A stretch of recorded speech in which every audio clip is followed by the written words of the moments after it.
Today, I will share with you something that is present in my life and in yours as well. There are three of them, and they are really sensitive topics. For the introduction, we will know about internet, Google, and social media, and that everyone knows that there are millions of data traveling all over the World Wide Web, and there's always positive and negative stuff with every new technology, and we all know that. In today's world, one of the significant results of the internet is that information is easily passed on to everyone, to you, to your friends, to your parents, to your relatives, to your children if you have one, and to strangers. Such technology and advancement are not bad, they are mostly neutral. Despite that, some people just abuse those technology.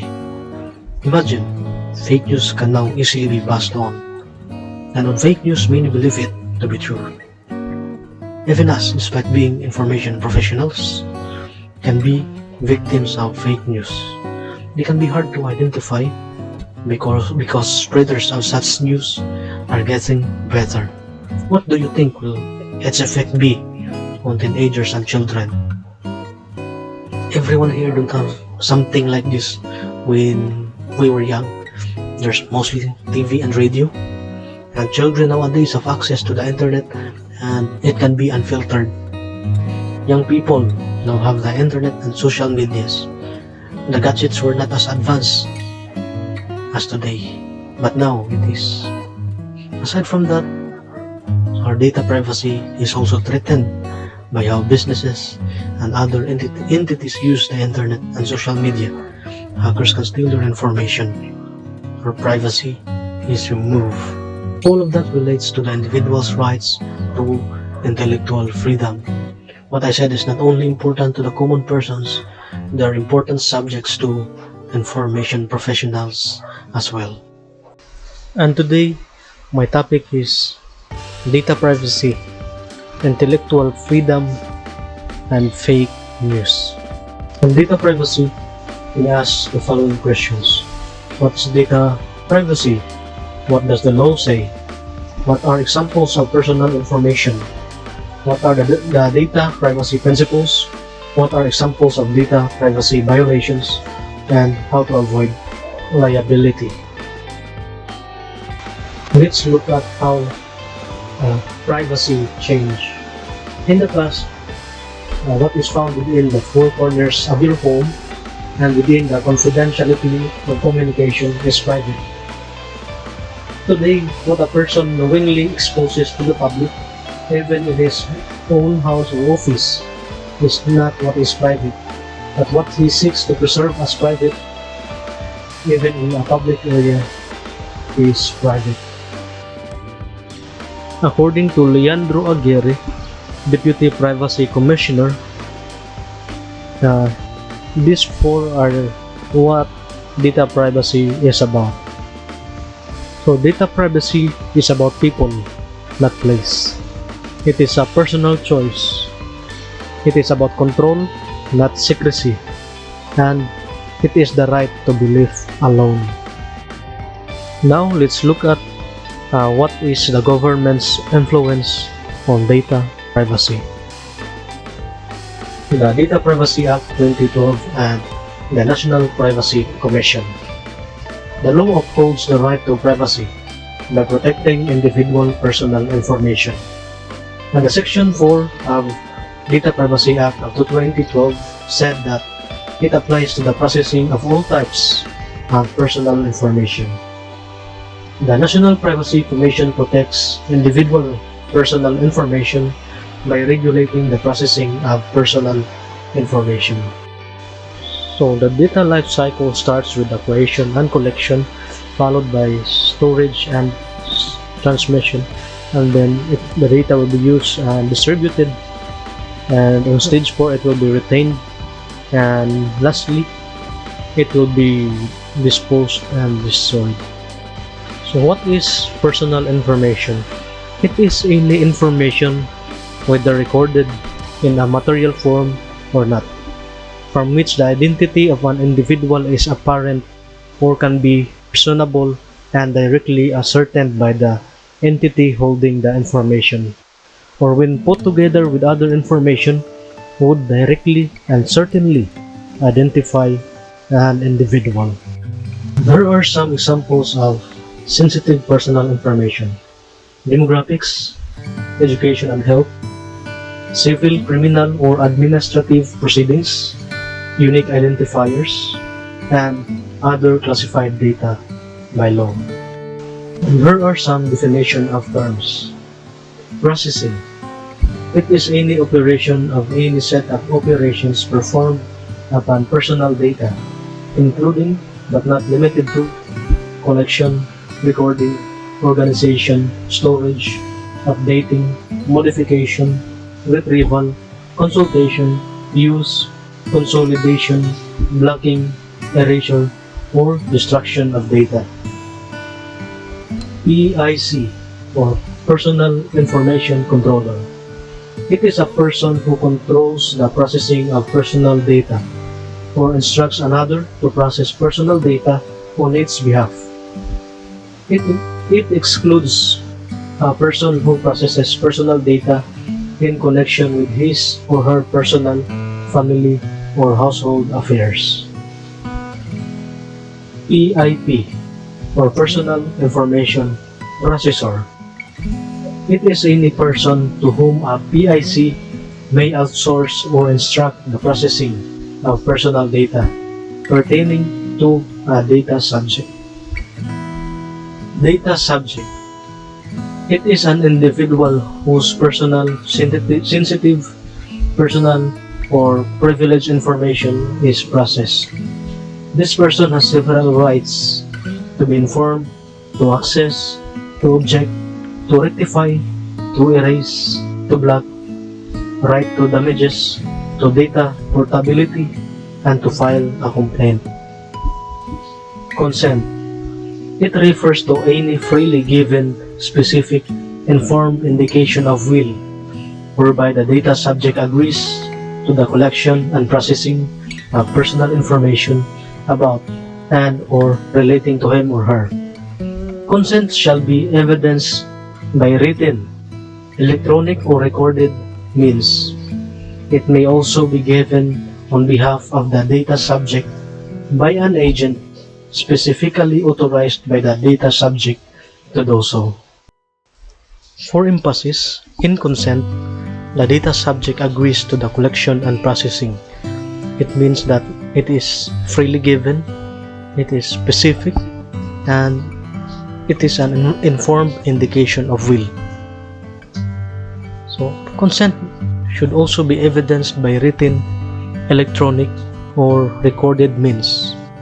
So, it can be by signature, opt-in box, or by clicking an icon, or it can be by sending a confirmation email or an oral confirmation. It must be remembered that unauthorized processing of personal and sensitive personal information is punishable by law. For personal information, there's 1 to 3 years imprisonment, and the fine is not less than 500,000 pesos, but not more than 2 million pesos. For sensitive personal information, there's 3 to 6 years imprisonment. The fine should not be less than 500,000, but not more than 4 million pesos. Also, accessing personal information and sensitive personal information due to negligence is also punishable by law. For personal information, there's 1 to 3 years imprisonment. The fine should not be less than 500,000 pesos, but it should not be more than 2 million pesos. For sensitive personal information, there's 3 to 6 years imprisonment. The fine should not be less than 500,000, but it should not be more than 4 million. Also, improper disposal of personal information and sensitive personal information is also punishable by law. Please see the details on the slides. Also, the processing of personal information and sensitive personal information for unauthorized purposes is also punishable by law. So please see the details on the slide.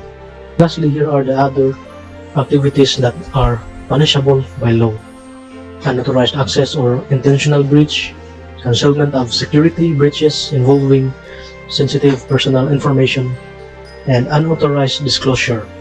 So you can pause this video and look at the punishments. Here is the overview of the NPC Data Privacy, Accountability, and Compliance Framework. Here are the obligations of PICs. First is declared, specified, and legitimate purpose. Second, collect and process information adequately and it should not be excessive. Third, fair and lawful processing considering the data subject's rights. Fourth, process accurate, relevant, and up-to-date personal information. Fifth, retain personal information for as long as necessary for the fulfillment of intended purpose. And lastly, implement organization, physical, and technical measures for data protection. Here are the 3 data privacy principles. The first is transparency. A data subject must be aware of the nature, purpose, and extent of the processing of his personal data, including the risks and safeguards involved. The identity of personal information controller, his rights as a data subject, and how this can be exercised. Any information and communication relating to the processing of personal data should be easy to access and understand using clear and plain language. So it should be transparent. Second is the legitimate purpose. The processing of personal information shall be compatible with a declared and specified purpose, which must not be contrary to law, morals, or public policy. Third is proportionality. So the processing of information shall be adequate, relevant, suitable, necessary, and not excessive in relation to a declared and specified purpose. Personal data shall be processed only if the purpose of the processing could not reasonably be fulfilled by other means. For us librarians, we are considered as information specialists. Thus, it relates to us. We process information of library clients and collect surveys as well.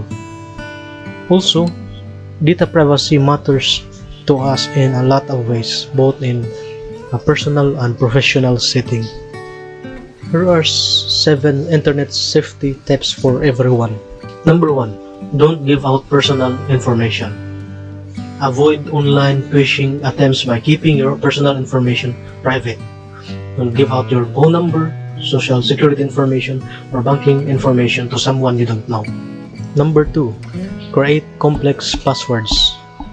Create passwords with a combination of letters, numbers, and symbols. Consider using password managers to create and keep track of your passwords. Number 3. Check website reliability. Before purchasing anything on a website, ensure that it is safe. You can do this by checking if it has a small lock icon or HTTPS before the URL.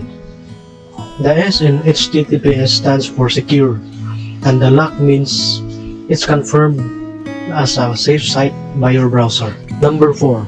Avoid suspicious online links. Be careful of websites or emails containing suspicious links. Some websites may use quizzes, freebies, or salacious stories to get you to click on them and instill your personal information. Number 5. Keep your computer updated. Computer developers release updates to keep products safe. Keep your device software up to date so it is not vulnerable to malware. Number 6. Monitor app permissions. Learn the privacy settings for any device, app, or service you use. Some apps will ask for permission to access photos and other personal information. Stay informed so you aren't sharing anything you don't want to. Number 7. Be cautious with public Wi-Fi.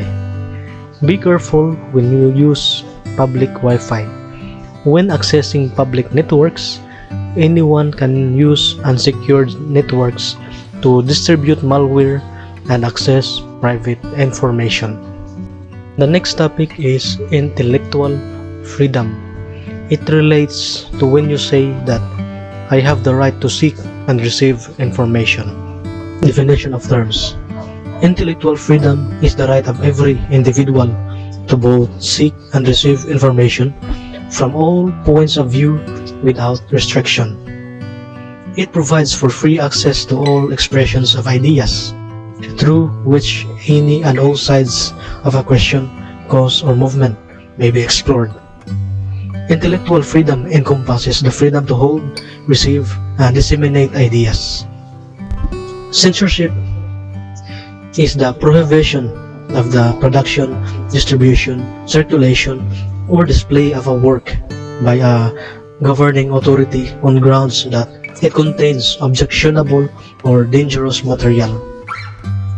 The person who decides what is to be prohibited is called a censor. Commonly used methods include decree and confiscation, legislation, repressive taxation, and licensing to grant or restrict the right to publish. For example, according to ALA, here are the top 10 most banned books in 2021. You can pause this video and look each of them. They were banned because of these 9 common reasons: LGBTQA plus content, sexual content, unsuitable for age group, profanity, depictions of abuse, anti-police, indoctrination, gender discrimination, and sexual education. But if we think about it, is censorship an issue? Is it valid? Then what about our intellectual freedom? Here are the consequences, considerations, and reasons for implementing or not implementing censorship. You can pause this video and look at it. For librarians, the subject of intellectual freedom and censorship is an important consideration in the collection, development, and acquisition process. Finally, the next and last topic is fake news. It has remembered that disinformation is not new, and fake news are stories that are not true, which are spread or shared. And there are the 2 types of fake news: the deliberate false stories and the inaccurate true stories. And now let us look at the different consequences of fake news. Number 1, disinformation can win or lose elections. It is a big consequence because the fate of a country relies on this. Number 2, disinformation causes violence. It is observed in data. Number 3, disinformation undermines critical media. Number 4, disinformation can destroy a person's identity. Here is an overview or architecture of network disinformation. This is the usual system. It starts with chief architects of network disinformation. Then the digital influencers will share it. And then the community level fake account operators will share and react to it. And then the grassroots intermediaries and into the public. The top portion shows the paid people who do disinformation, and the lower part are those people who voluntarily do it, maybe because they believe the fake news. Here are some examples of fake news. You can look each of them individually. Fake news is a concern for librarians as information professionals, and it is also a concern for everyone. And here are my references. Thank you for listening.